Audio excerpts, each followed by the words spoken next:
E aí, galera da Geografia, bem-vindos de volta. Você pode adquirir seus produtos do Geografinal, como esta caneca do Geografinal ou essa camisa aleatória da HANA em geografinal.com. Não é vender a alma se for a sua própria marca. Dessa vez, coloquei um líquido vitamínico na minha bebida, daqueles que fazem bolhas. Enfim, isso não é geografia.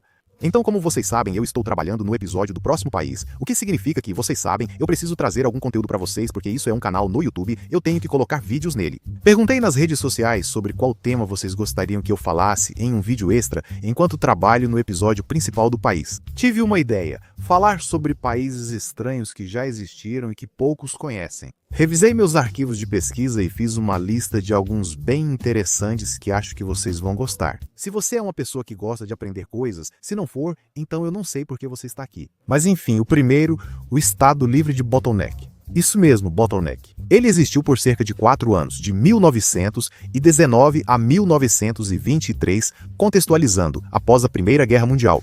O Vale do Reno, atualmente na Alemanha, foi dividido entre França, Estados Unidos da América e Grã-Bretanha. A estratégia deles era traçar raios circulares de 19 milhas, cada um centrado em uma cidade próxima. Eles conquistaram Mainz e Koblenz, distantes 40 milhas uma da outra, mas tem um detalhe. Se você tem um raio de 19 milhas, esses dois raios não vão se tocar em algum ponto.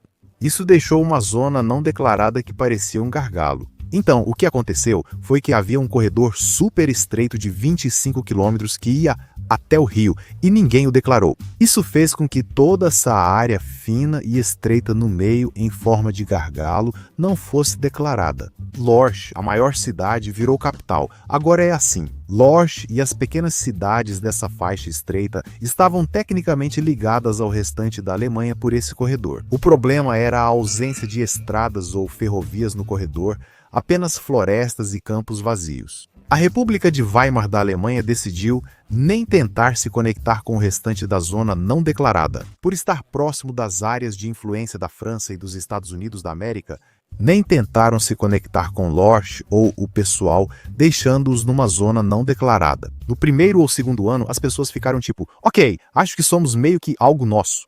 O problema era que tinham dificuldade em fazer negócios legítimos porque não eram considerados nada.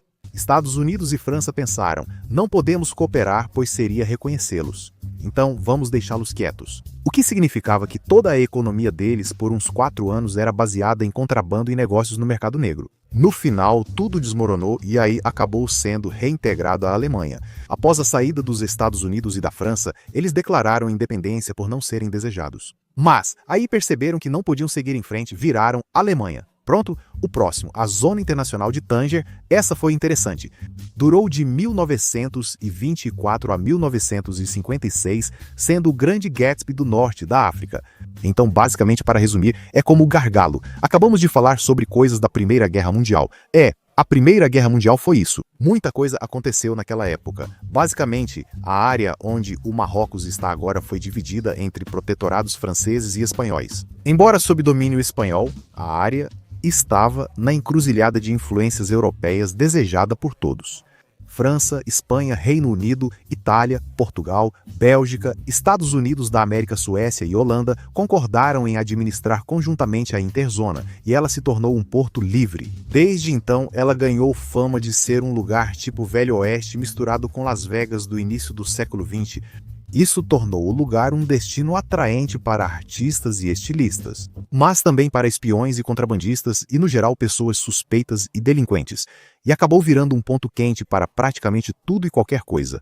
E, claro, os contrabandistas gostavam por causa do status de Porto Livre, o que significava que nada podia ser considerado contrabando, e os artistas gostavam por causa das drogas que eram trazidas das montanhas Rift. Celebridades organizavam festas no local, recebendo famosos como Ian Fleming, Orson Welles e Thomas Stearns Eliot. Ninguém precisava de permissão de trabalho nem havia identidade definida, então ninguém era estrangeiro. Qual foi então sua queda? Bem, sabe, o povo local marroquino, e você sabe, depois que o rei deles foi meio que exilado para Madagascar, eles estavam revoltados e irritados com a devassidão e profanação trazidas pelos ocidentais à nação islâmica deles.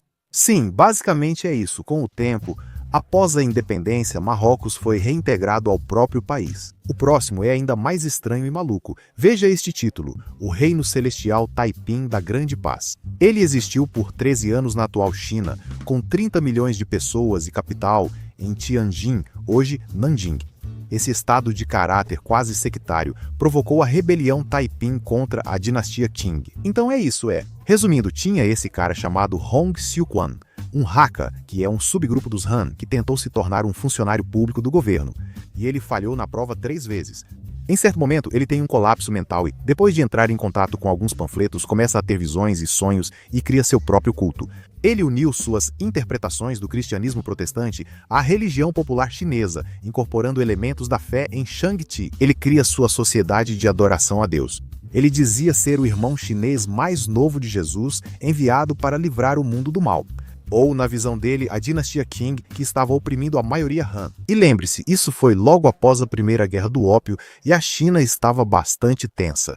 Ele se intitulava rei e, após conflitos com as autoridades Qing, conquistou o apoio de grupos rebeldes regionais como o Exército da Bandeira Negra, Turbantes Vermelhos e rebeldes islâmicos. Eles entraram em guerra total em 1851. Eventualmente, a dinastia Qing acabou recebendo a ajuda dos franceses e dos britânicos e conseguiram sufocar o movimento. Hoje, isso é considerado um dos maiores desastres causados pelo homem no século XIX. Entre 20 e 30 milhões de mortes, foi um momento marcante na história.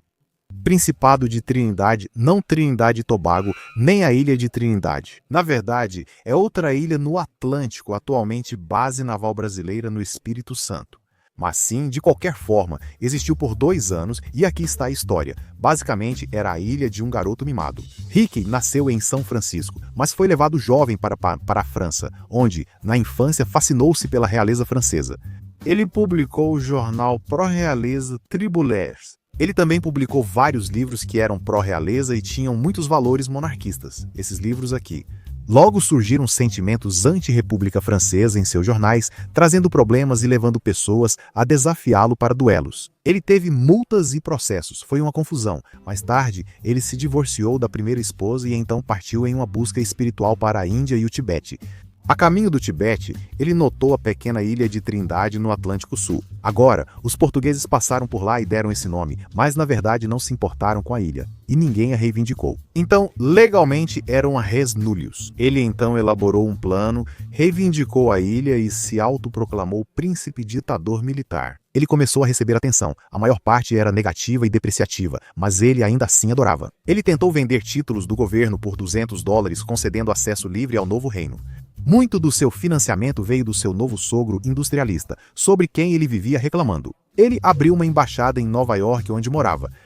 Ele morava em Nova York, não na ilha, e se esforçou muito para conseguir isso. Curiosidade: a embaixada hoje é uma loja de moda, supostamente, mas observe-a. No Google Maps, tem uma van idiota bloqueando a visão da entrada. Eu não sei, é o que está lá. Qual foi a queda? Em 1895, as telecomunicações surgiam e os britânicos instalavam cabos transatlânticos. Usaram essa ilha como parada antes de chegar ao Brasil. E como você sabe, o Império Britânico era muito maior e mais forte do que um homem que dizia ser dono de alguma coisa. Então eles simplesmente, chegaram e reivindicaram, o que você vai fazer? O que você vai fazer? John Henry ficou sem ação. Qual é o nome dele mesmo? O que você vai fazer? Sr. Hickey? Hickey, não acredito que esse é o nome dele. Então, claramente, Hickey ficou furioso. Ele enviou cartas furiosas aos britânicos e até pediu ao sogro ajuda para financiar um plano de invadir a Inglaterra pela Irlanda. Mas, nesse ponto, o sogro dele disse: "Cara, cala a boca." O sogro dele já estava de saco cheio dele. Então, em 1898, ele foi amplamente ridicularizado pela mídia e acabou tirando a própria vida em um hotel em El Paso, Texas. E foi assim que tudo terminou.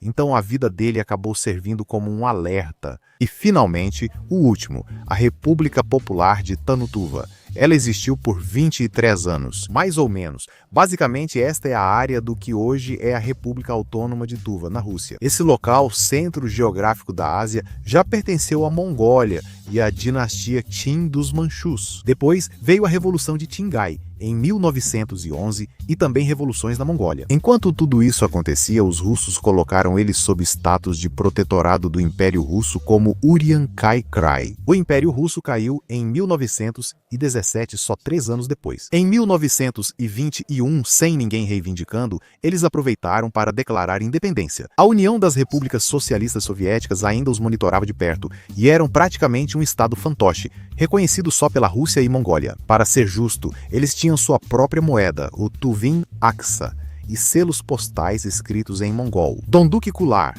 ex-monge lama budista, virou primeiro-ministro e exigiu que o budismo fosse a religião oficial do Estado. No entanto, quando os soviéticos perceberam essa inclinação teocrática, eles meio que viram isso como uma oposição aos princípios soviéticos. Isso resultou em um golpe de Estado, apoiado pela União das Repúblicas Socialistas Soviéticas em 1929. A partir daí, Kular foi deposto, assim como metade do parlamento. Assim como os aristocratas e dissidentes políticos, monges budistas, mosteiros budistas e símbolos também foram destruídos. Foram implantados programas de coletivização, por isso o sistema de escrita mudou do mongol para o cirílico. Na Segunda Guerra Mundial, os soviéticos garantiram que Tuva ficasse intocada enquanto o Japão ocupava partes da Manchúria. Tudo isso levou à absorção pela União das Repúblicas Socialistas Soviéticas em 1944, mas por um curto período de tempo eles foram meio que um país independente.